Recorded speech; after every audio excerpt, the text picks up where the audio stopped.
Sure. Hello, everybody, and thank you for the raid, Nicole. I think Dom says Rogue Nicole raid. I assume that means that Nicole just raided us. I don't know how to tell. Um, but yeah, congrats CFT on the top 8. Woo!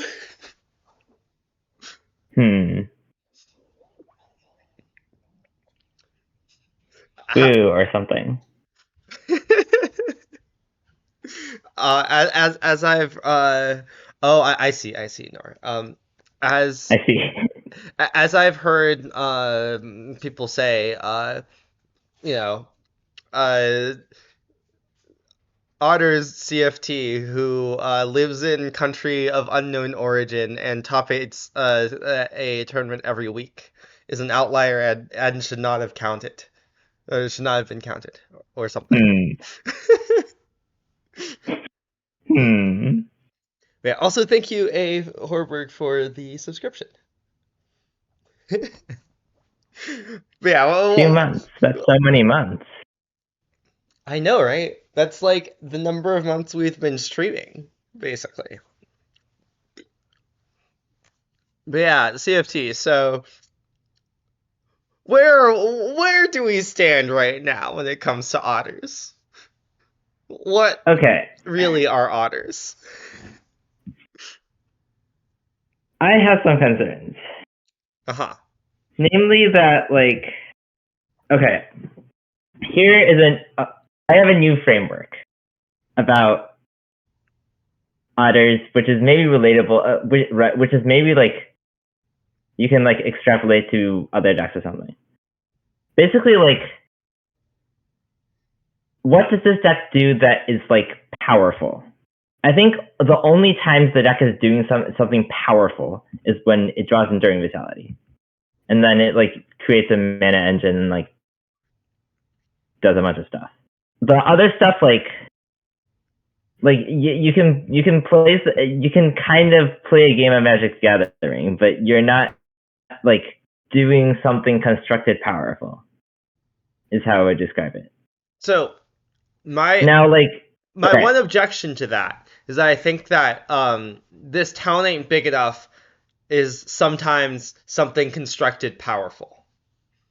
Like something that is like a constructed power level of powerful. Maybe I need to have a more concrete definition of powerful. Okay.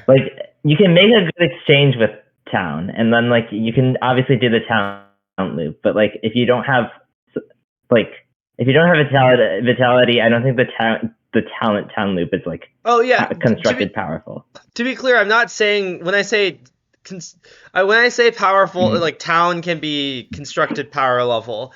I'm not saying specifically town talent, right? I think that interaction is kind of, or I'm not saying town talent loops. I think that interaction is, like you said, not actually that good with when you don't have a mana engine like Vitality. I mean, well, sometimes you play a bunch of prowess otters with talent and kill your opponent, which actually is kind of constructed it is somewhat an acceptable constructed power rate when it happens, but it doesn't happen very often. Yeah. And the other, but I was specifically talking about I don't know, this town ain't big enough, I think, is a constructed power level interaction piece. It is not. Yeah. It is not a card that you're playing to support this deck. It's a card that you're playing this deck to support, kind of. Yeah. It is a very strong piece of interaction, as is Torch the Tower, and I think those two cards maybe they're not proactive in the way you want for your definition of powerful. That might be maybe what you're looking for, but I do think that they I do think that vitality is not the only thing that lets you play a game with powerful Magic the Gathering cards, Sure. Perhaps. I guess maybe I'll just like continue expounding my theory, and maybe we'll get at what I mean by powerful, which I don't have like an incredible. Okay, basically like okay. Now, like every deck like does something powerful, otherwise like they won't exist.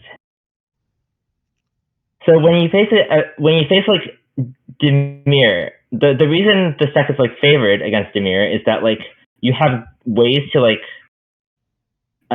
the when I say Dimir, I mean like the old Dimir deck, not like the bouncy stuff, not like the bouncy stuff. Yeah, like Kaido, Curiosity, like, Dimir. Yeah. And yeah, like the powerful things that deck does is Kaido and Curiosity. And the reason you're favored is that like you are very good at stopping their like powerful things from happening or like being effective. Because you're good at interacting favorably with Curiosity, and you're good at like attacking and interacting favorably with Kaito. Yes, I agree. Then you evaluate like does the rest of your do like the non-powerful things like that happen like which side does better, and then it ends up that your side does better. And so then like so what you're saying is that like the like in the like more important like the like premier cards and the premier cards of the Dimir deck we have favorable interactions against, and then also so then it comes down to like the like less important cards of both decks, and then like those in that battle we also win. Yeah. And that's why we're favored is your claim. Yes. Okay. Matchup, for example. And yeah, so like you have this problem where like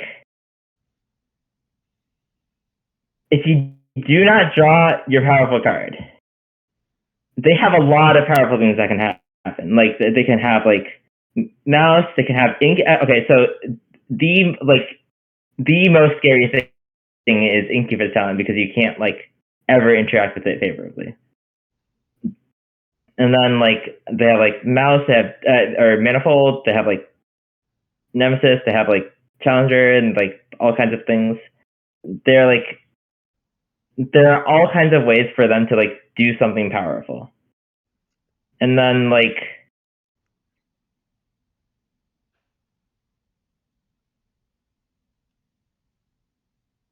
I feel like I feel like I have like this is more coherent in my head maybe. I mean, things often are, you know, expressing thoughts is certainly hard. Like expressing coherent theories, I mean. Yeah. But yeah, I mean, I think like I think what you're describing is that is that Gruul is a like fucking busted deck. You know, like it's very very strong. I'm not certain that this is like an Otters problem so much as it is a Gruul problem, you know? Sure. And like I agree it would be nice if Otters had like more inherent power to it than like than vitality, right? Like it would be nice if, for example, like Flood Caller was a 2/3 or cost 2 mana, you know? Or or like something that let it like more consistently like be a strong thing to be doing, right? But like to me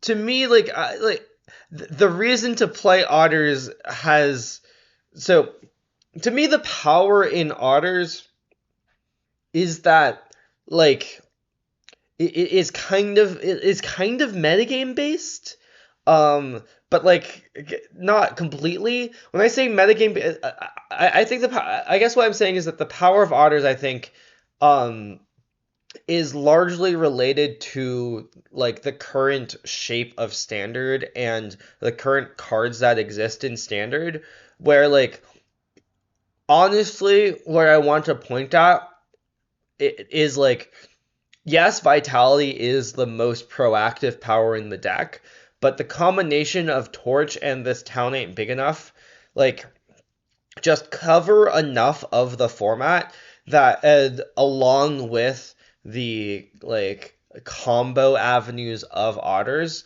that it is very hard for any deck that isn't an aggro deck to coherently like come out favored against Otters. Like I could Mhm.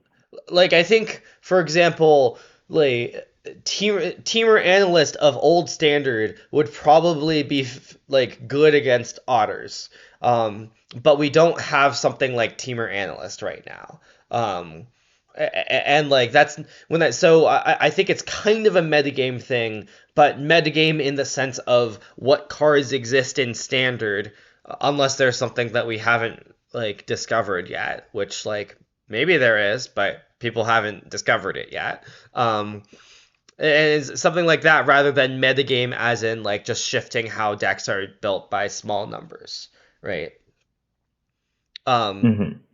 and like I certainly this conception of why I think Otters is good like has a hole in it, a very gruel shaped hole in it, but like that doesn't necessarily prevent a deck from being good. It limits how good it can be, but like, you know, a deck doesn't have to be Nadu to be like a good deck, you know.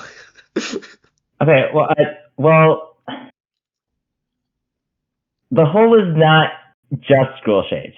I would say okay. So like, what I'm increasingly feel like in the matchups that scare me, I feel like you have to draw Vitality or you lose, or like you don't like just lose because you can't.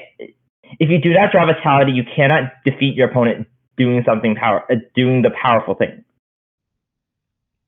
Which matchups are you Um, thinking about? Pixie, for example. Pixie. I'm like I'm like not convinced that Pixie is one such matchup, but um I do think it is like close to one such matchup. Um but like I guess one of my questions is like, okay, yeah, the deck is much less powerful when it doesn't draw Vitality. Vitality is very clearly the best card in the deck and the reason to like one of the reasons to play the deck. Um, is that bad?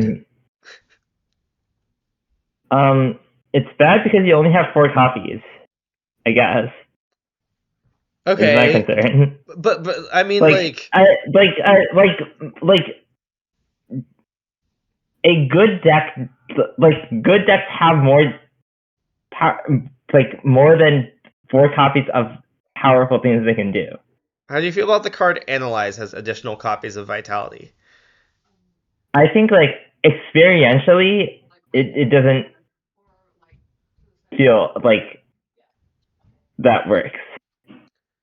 Like, Like I'm not. like playing with Analyze like a lot, right? Like you just like rarely, it just like rarely is the right thing to, like a useful thing to do.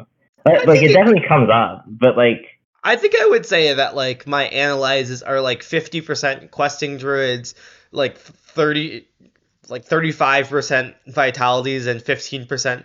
Well, okay, well okay, obviously there's some flood caller in there. Wait, okay.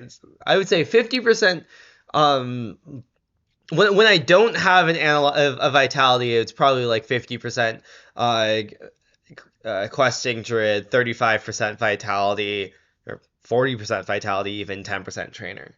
When I do have a vitality, it's much more likely to be flood caller. But um, I don't know. Like I think it does come up, and like okay, I guess what I'm saying is like I feel like what you're describing is like okay, yes, the deck is like has a big differential from when it draws vitality and when it doesn't. And like this maybe suggests that we should like play more ways to draw vitality, but it doesn't obviously suggest like the quality of the deck. It might suggest a limiting factor on the quality of the deck, but like I'm not convinced that like it actually limits the deck to be bad, or like limits the deck to like not be a good deck to register, I guess. Sure. So like,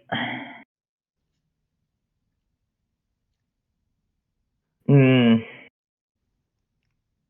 so like the problem with cards like Invasion of Ixalan is that like vitality is a lot worse if it costs 5. Like Yeah. your deck like you can't just like the reason vitality is good is that like is in large part due to its rate. Yeah, no, I agree. I agree that Invasion of Ixalan is not the answer to our problems. Malevolent Rumble would be the answer to our problems, so we can't play that one. Yes. Wow, Mumble would Okay, be so busted. I would okay. Nora, I would describe like that deck. You got to play 4 Goldspin and 4 Lier, and therefore like 8 copies. 8 copies is like around the number of powerful things to that would be nice to have. You know? Yeah, this deck we get to play 4 Vitalities and 4 Towns.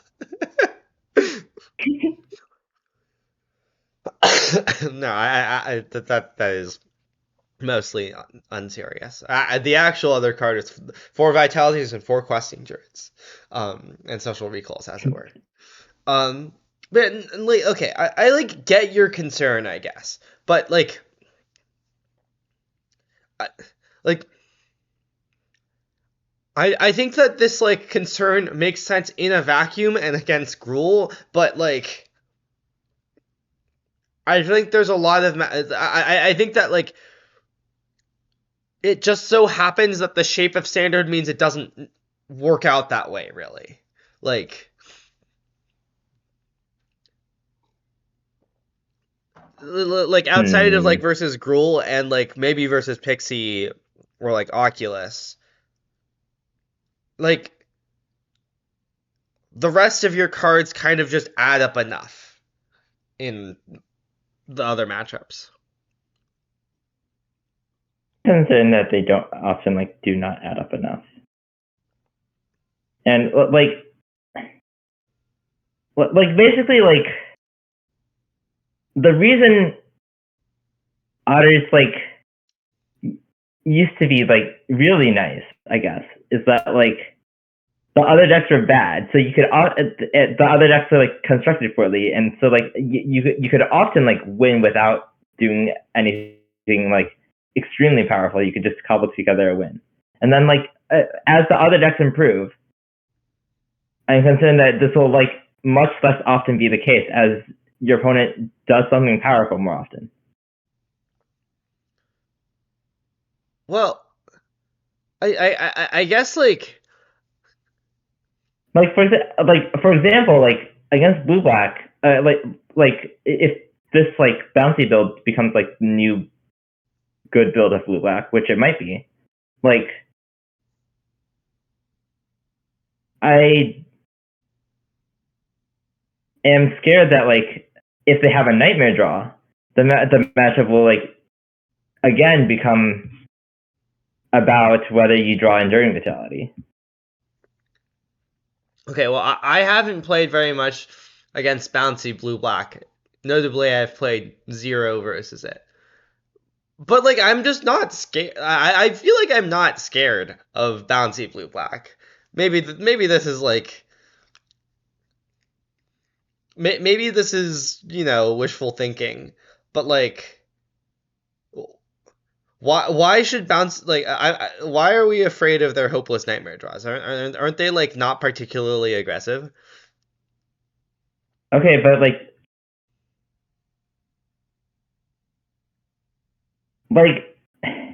you need to like get somewhere, you know? Yeah, you just like they make you discard some cards and you play like some Thunderdrop trainers and get somewhere, you know? Okay, the Thundertrap trainer doesn't accomplish. Okay, this card does not accomplish anything unless you draw a Vitality. It accomplishes It things. like basically. Okay, sorry. Maybe what I should be saying is I would describe towns. it as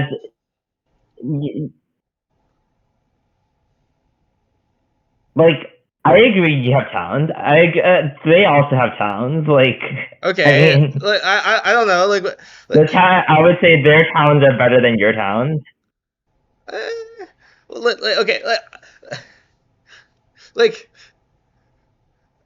okay. Basically, what I'm saying is that the deck has plenty of ways to get places. Like you get to quest, you get to like analyze for more quests. Like I don't know. I'm not that scared of being run out of cards against a hopeless nightmare draw. I guess is what I'm saying. Like I'm much more I'm much more afraid of their like Storm Chaser's talent draws. Okay, like I wouldn't describe the problem as being run out of cards. Like you can certainly like you can try you can like keep having cards to cast, but your cards don't accomplish anything until you get Vitality in play. Do they not? Like okay, my experience of like playing this deck against decks trying to like force you into like low resource games without actually providing that much of a clock is that you just like I don't know, make plays and accrue resources and they can't actually force you into that small of a game because like Storm Chaser's talent, Questing Druid, Thundertrap Trainer, and this town ain't big enough are just not like on top of Vitality. Like obviously Vitality like makes it absolutely impossible for them to force you into a small game. But like all the other cards are also very good at not letting you like at keeping you out of the small game, right? Like I don't know. Sometimes you're just allowed to like discard all your spells, have a bunch of lands, and then eventually like play 6-mana Thundertrap Trainers or like level up your Storm Chasers talents, and like you know you have some literal ancestral recalls when your opponent's trying to force a small game without a clock, because that's just what Questing Druid is. They have to deal with all three parts of it, you know. I think okay, there definitely is a clock.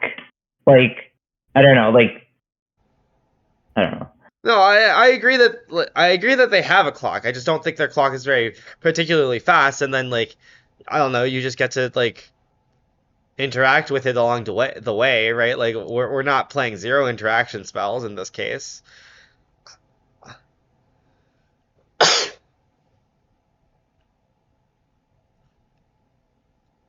I don't know.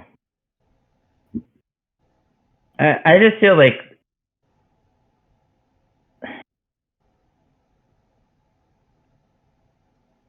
the win rate of your deck is like so tied to how much you can draw a Vitality in like the match with US Garden. And yeah, I don't. That is my primary concern, and it's hard, especially like especially because like you can't like play in such matchups. You can't like spend the time to play cards to draw Vitality more often, which is like the natural way to try to solve this problem.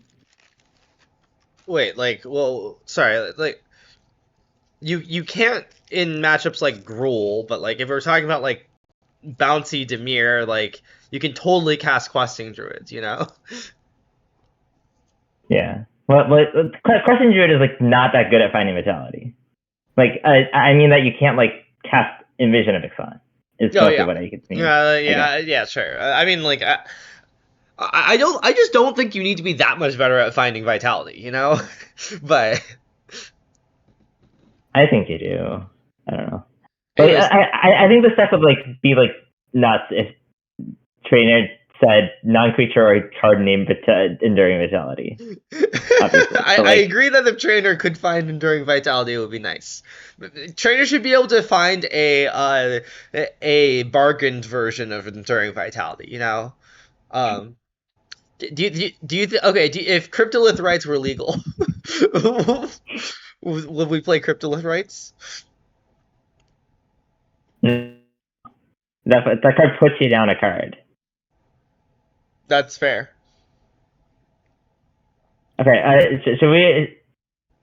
Okay, much to consider. Anyway, should we talk about like what happened with the sideboard? Oh yeah.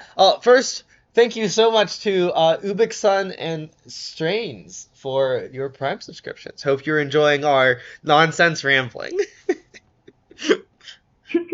Speaking of nonsense. Okay.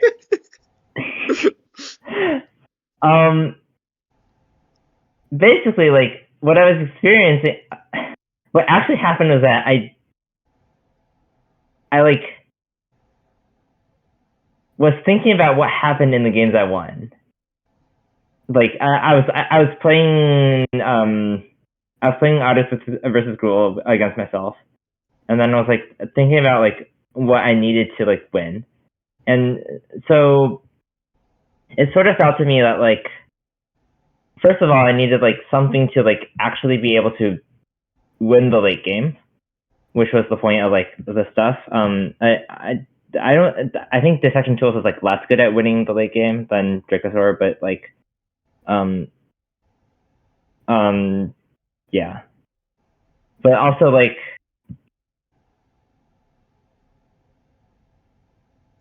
I felt like often I would just need to like generate more tempo early, and then that's why I put these Thinner Elves in the sideboard. I like that they were like 1 minute plays, and then like that always helped you gain tempo. Unlike like Aegis Turtle like doesn't help you gain tempo for a little bit. Like Yeah, Aegis Turtle kind of only is good when you have a vitality. Is some of the thing. okay, but in the end, I think these are bad because like it turns out that I think it turns out that Llanowar Elves is also only good if you draw vitality. That also makes sense, yeah.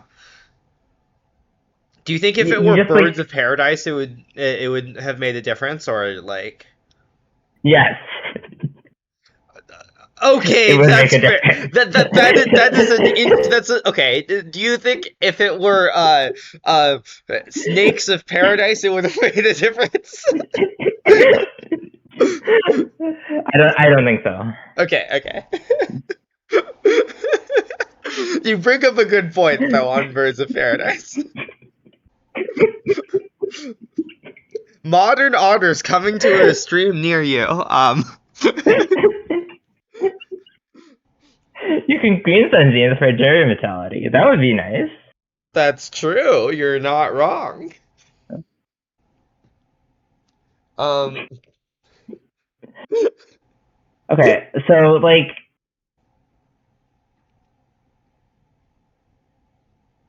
and then also my conclusion is that Dracosaur and Dissection Tools are also bad. Or like in this build they're not that good. Because this build just has no ways to defeat Screaming Nemesis without vitality, basically. oh yeah, because you're playing no, And you were playing no floopies post board. yes, I think you should probably like try to fit the flippies back. I think it was a mistake to cut them. They're like still like really terrible against like Potpatch Recruit, but if your opponent doesn't draw Potpatch Recruit, I think they're nice. Oh yeah, you're playing zero Pyroclasms. Yes. But this was partially because Pyroclasm doesn't work well with Llanowar Elves. That's fair. That's fair. But there are like various interaction spells that you can like try to play. It's possible to me that like changes the equation is nice. Yeah.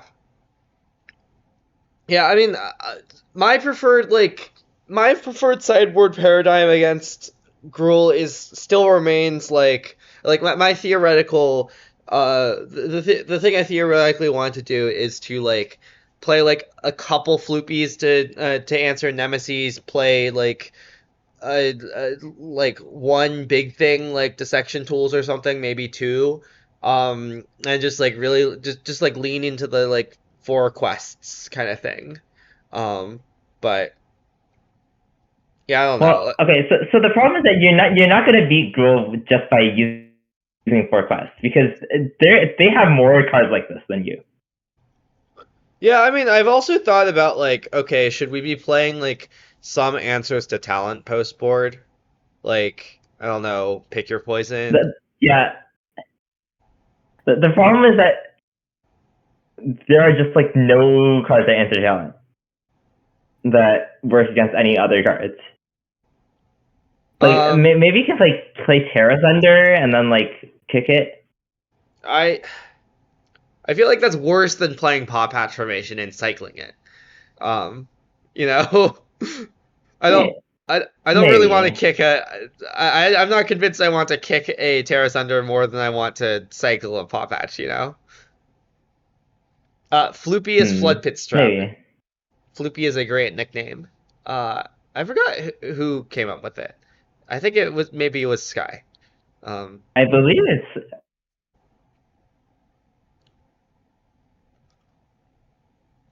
But I'm not up to it. I'm like I don't know the lore fully.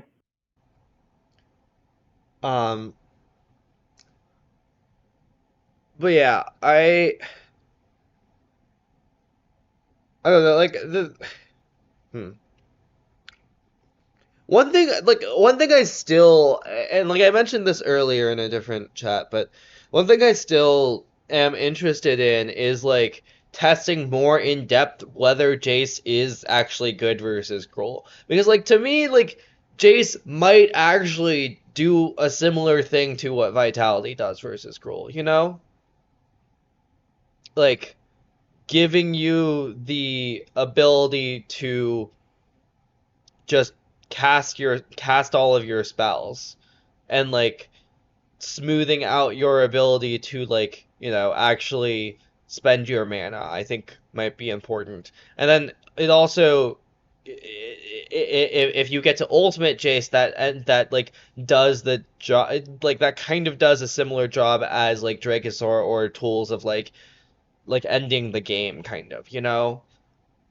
So like Yeah. I still think we have not yet done our due diligence on Jace. I think that I think that we like tried it for there was a stream where we tried it and it didn't perform well, and we were like, okay, we might be off Jace, but I don't think we actually did our due diligence there.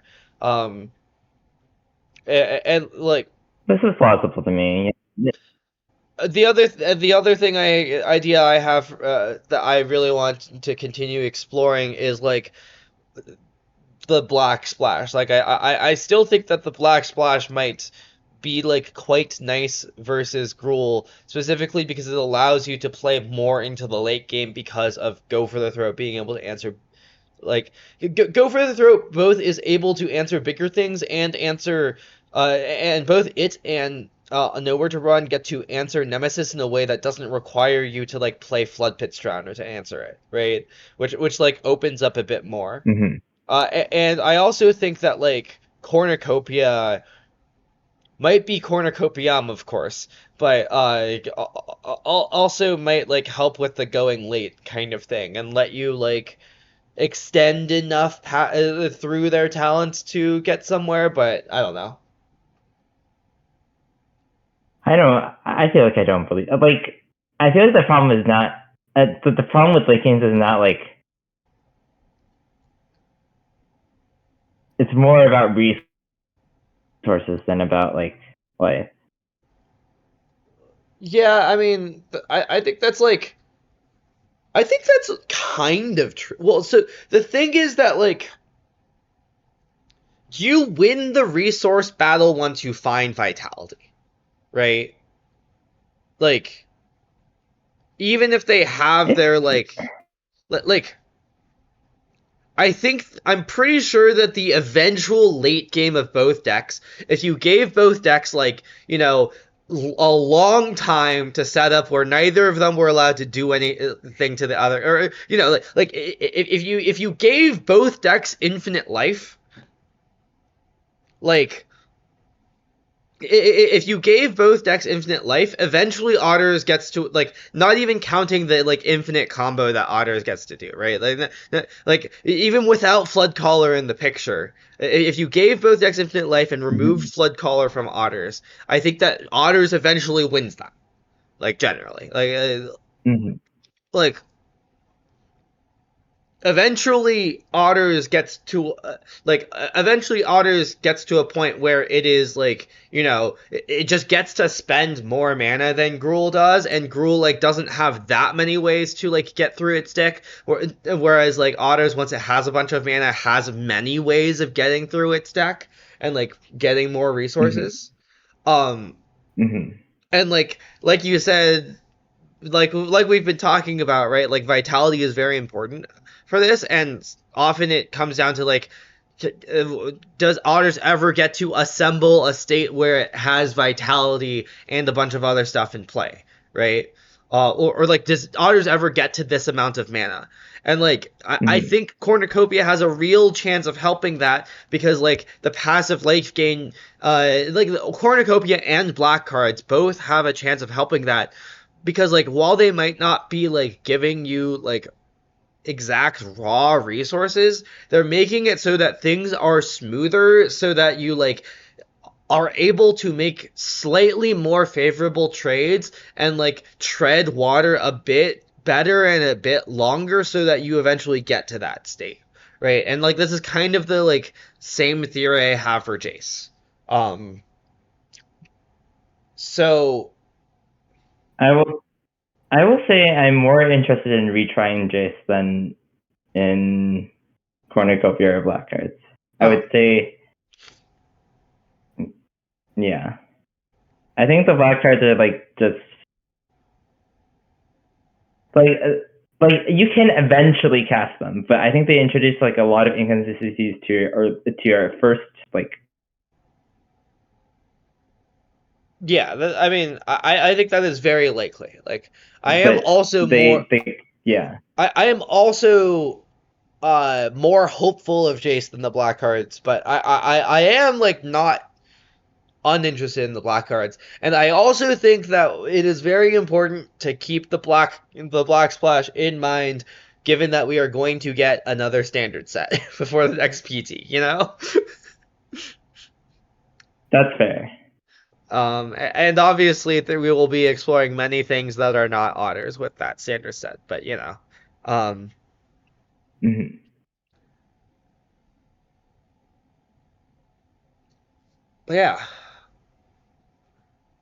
What I will say is that, like, it's very possible to me that, like, if you it's kind of like, it's weird because you need to, like, find cards that work with vitality, like, help you win games where you have drawn vitality, but also, like, help you win games where you haven't drawn vitality, for, like, ideally for this for your sideboard. And it's, like, weird because, like, I feel like if you just resubmitted your main deck, if you were guaranteed to draw vitality in every game, if you just resubmitted your main deck, you would probably have a decent matchup against Gruul. But classic, like, neither side should. It's just that it's just that, like, in the games you don't draw vitality, you're like sub 20% or something. So the sideboard card you would like to submit is, example, like, put vitality in my is the companion vitality. That's the sideboard card you would like to submit. Yes. like for example, like, I'm pretty sure, like, the best card you could play in games that you don't draw vitality is, like, Screaming Nemesis. But you can't, like, just, like, but if you register, like, 4 Screaming Nemesis, it's not that good at helping you in games that you have Vitality. Uh-huh. Yeah, I mean, I don't know. I feel like I have never been a huge fan of Screaming Nemesis because I feel like there are just a few too many ways it goes wrong versus red. A good number of those ways may involve talent level 2, by the way. But I would say most. you cut out a bit. And I would say like Screaming Nemesis has fewer ways technically it can go wrong than most cards. But Uh-huh.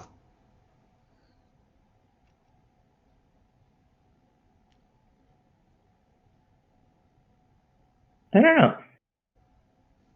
Okay, well, you said you